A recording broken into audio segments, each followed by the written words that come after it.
Hi, everybody. It's me, Sean, your classmate. I'm excited to be sharing with you my research, what I've been working on class. I think I've come up with an exciting thesis. It may be a little bit controversial, but I'm excited to share it with you. So what I'm going to be arguing over the course of this presentation and subsequently in my paper is that Ty Pennington can save the world. So some preliminaries about this thesis. First, before I took this class, I had no idea who Ty Pennington was. So if you're sitting there scratching your head like, who the heck's Ty Pennington? Don't worry, we'll get to that. And the other thing is that I probably wouldn't recognize him if I saw him on the street today. You don't need to know who Ty Pennington is. If you do, then great. We'll break it open a little bit more. Now, what I'm not going to be arguing in my paper is I'm not arguing Ty Pennington will save the world. I'm arguing that he can save the world. So big difference there. And furthermore, I'm not going to say that saving the world is the sole prerogative of Ty Pennington. So what I am going to be arguing is how Ty Pennington can save the world.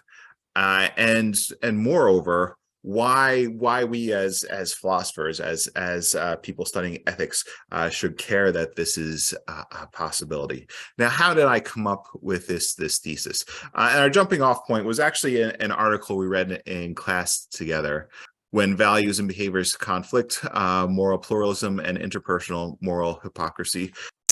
Jesse Graham and others wrote this interesting article, and something that really struck me in their conclusion. They talked a little bit about some interesting studies about basically how beauty can and does inspire people to behave in a more ethical way. They talk about, quote from the paper, in one set of studies, experimentally induced exposure to more beautiful plants led individuals be willing to volunteer more time towards a pro-social task. So just being out in the natural world could inspire people to do good in their community. And I mean, the next group of studies they cited really blew my mind, and they concluded, replicating numerous studies on moral elevation, individuals presented with a video showing moral beauty reported a greater desire to be a better person and do good, specifically when presented with examples of moral beauty compared to individuals in the control condition where participants were presented with non-moral excellence. And what really blew my mind about this was the example of moral beauty that they were talking about. And they were talking about some reality TV shows. Now, in my mind, I would have never considered reality TV shows as beautiful, but yet here we are. And the reality shows that they cited specifically was Undercover Boss and Extreme Home Makeover. Now if you know who Ty Pennington is, then you say, oh, he's the host of Extreme Home Makeover. So there's a connection here. Now, I mean, this really threw me for a loop. How and why are people inspired to behave more ethically after being exposed to beauty? There's one more caveat to both of these studies that Graham and co. point out, and that is that there were limits to these as far as the participants had to be interested in the beauty that was presented. So throwing someone who really doesn't care about nature out in nature is not going to inspire them to be more beautiful. If people are not into Undercover Bosses or Extreme Home Makeover, just putting them in front of the TV screen and say, watch this, that's not going to do anything. So you have to be invested in the beauty that you are exposed to. But if you are, you will be inspired to be behave in a more ethical way. I mean, this is some, crazy stuff. And I think to break this open, I'm going to talk a little bit about a British 20th century philosopher named R.J. Collingwood. He wrote this book called The Principles of Art. And he really talks about different types of art. So, and I'm focusing on the second point about the human-made art of the previous study, the natural art that can be or the natural beauty that can be a topic for someplace else. So I'm honing in on the second part. But Collingwood talks about how art works, and he talks about two different types of art. The first type he talks about is art as amusement, and this is we may commonly think of as entertainment. It is an escape from this world. So after putting in a hard day's work, we may go on and we may flick on the TV, turn on Netflix, whatever. Just uses as an escape from the stresses of everyday life, and we are entertained, and we just passively consume this form of art without ever thinking at it. But Collingwood goes on to say that this is not the only type of art there is. There is also art that is magic. And he talks about magic art as art that you don't use to escape from the world, but art that changes the way that we interact with the world. It may inspire us to go out and like Extreme Home Makeover. It may inspire us to go out and be better people. We may think about the world differently, but magic art causes us to invest in the world around us, not escape from it. And this is something that is a very interesting concept to explore and break open, and would kind of help explain a little bit the study that was cited by Graham and co. Saying these reality shows are actually magic art. They're more than just amusement. When we look at going back a little bit in history, we're going to talk about Aristotle a little bit and his Nicomachean ethics. I'm going to read a little bit of an extended passage from his ethics that talks about how we learn to be ethical, how we learn to be moral people. And the point is, this is after a long discussion about the best way to learn to be ethical is to develop virtues is through practice, through training ourselves to live virtuous lives. But he goes on, and this is near the conclusion of his ethics. He says, now laws are, as it were, the works of political art. How then can one learn from them to be a legislator or a judge which are best? Even medical men do not seem to be made by a study of textbooks, yet people try at any rate to state not only the treatment, but also how particular classes of people can be cured and should be treated, distinguishing the various habits of body. But while this seems useful to experienced people, to the inexperienced, it is valueless. Surely then, while collections of laws and of constitutions also may be serviceable to those who can study them and judge what is good or bad, and what enactments suit what circumstances, those who go through such collections without a practice faculty will not have right judgment, unless it be a spontaneous gift of nature, though they may perhaps become intelligent in such matters. So what's Aristotle saying here? He's saying that at book learning, I mean, that's not where it's at.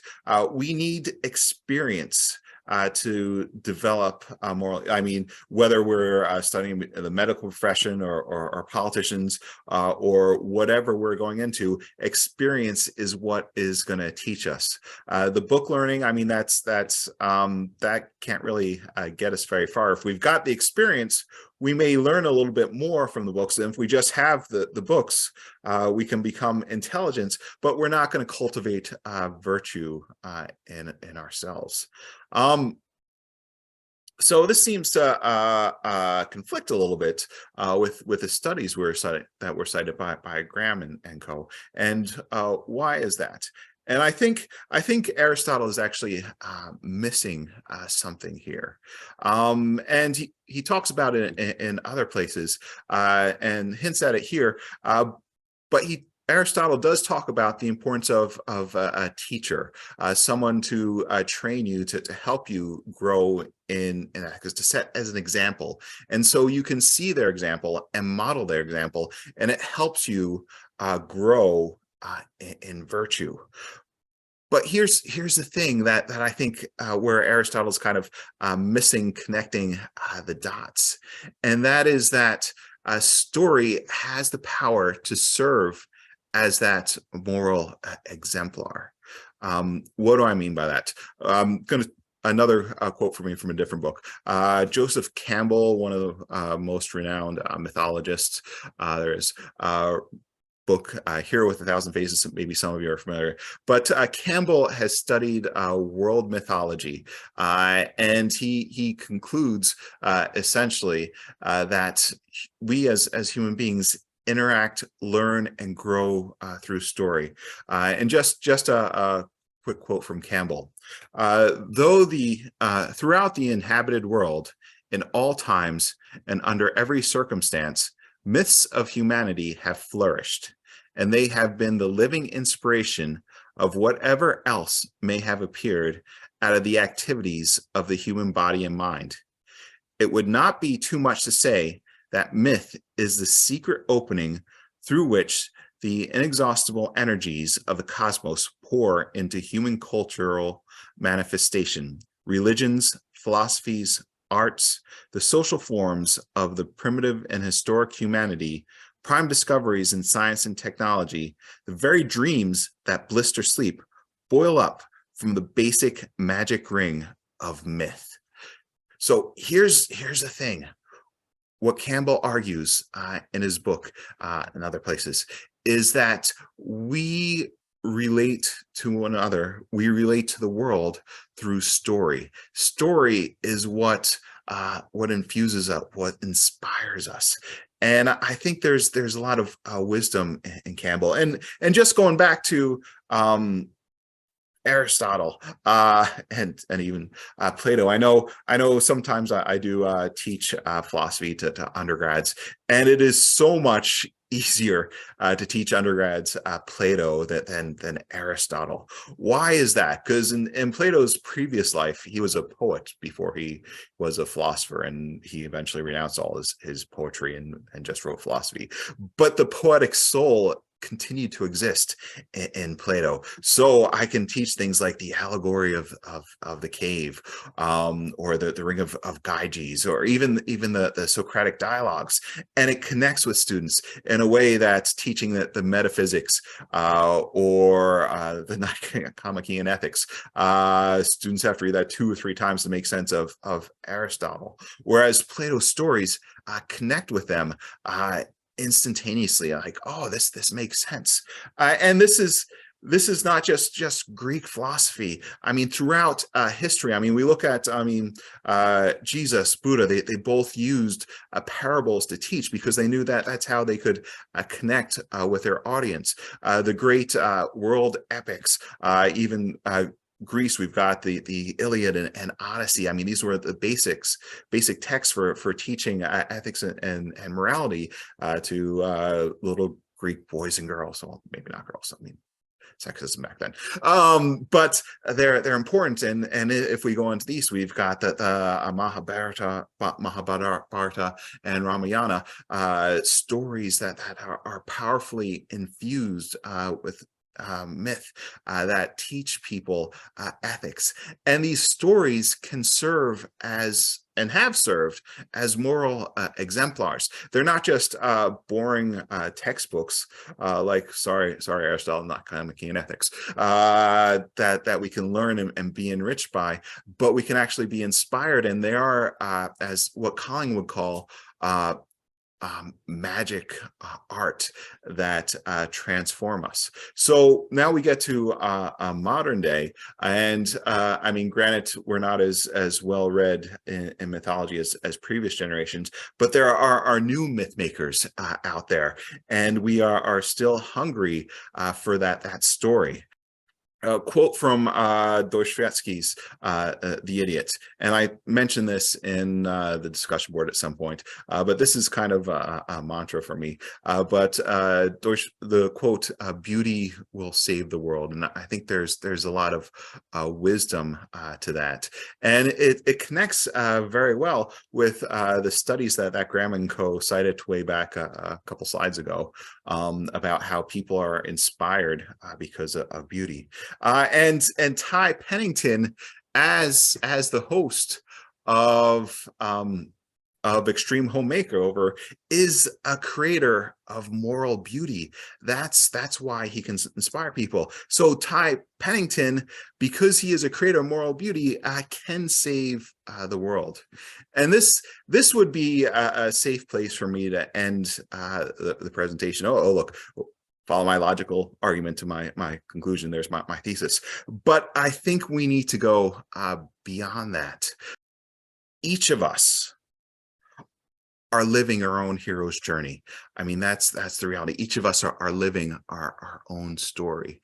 And the challenge is that we have to play a role. We can't just leave it all to Ty Pennington. We have to play a role in creating moral beauty in our world through our lives by what we do. And that, I think, is the challenge. And I think that is a great hope, because we have the ability to do that. I mean, whether we choose to do it or not is another question. But the challenge is to live lives that reflect moral beauty. Therefore, we too can play a role in saving the world.